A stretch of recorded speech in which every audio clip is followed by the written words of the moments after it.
ကမ္ဘာရွှေဈေးနှုန်းဟာလက်ရှိမှာတော့ထိမ့်မနိုင်သိမ်းမရအောင်ဖိုးဆင်းနေပါတယ်။ဒီကနေ့အာရှဈေးကွက်မှာတင်ရွှေဈေးဟာ200%ကျော်ထပ်မံကျဆင်းခဲ့ပြီးဒါဟာ15နှစ်တာအတွင်းအဆိုးရွားဆုံးအပတ်စဉ်ကျဆင်းမှုအဖြစ်မှတ်တမ်းဝင်သွားတာပါ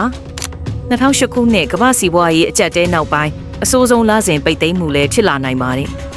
အဓိကကတော့အီရန်စစ်ပွဲကြောင့်လောင်စာဆီဈေးတွေတက်လာပြီးငွေကြေးဖောင်းပွားမှုကိုထိန်းဖို့ဗဟိုဘဏ်တွေကအတိုးနှုန်းမြင့်တင်လာနိုင်တယ်လို့ဈေးကွက်ကခန့်မှန်းနေကြတာပါ။ဒါကြောင့်ယင်းနှိမ့်နှံသူတွေဟာသူတို့လက်ထဲကရွှေတွေကိုအလူးရက်ပြန်ရောင်းထုတ်နေကြပါတယ်။လက်ရှိမှာတော့ရွှေတအောင်ဆောက်ကိုအမေရိကန်ဒေါ်လာ4382ဝန်းကျင်အထိကျဆင်းသွားပြီးဒါဟာဒီနှစ်အတွင်းအနိမ့်ဆုံးဈေးနှုန်းလေးဖြစ်ပါတယ်။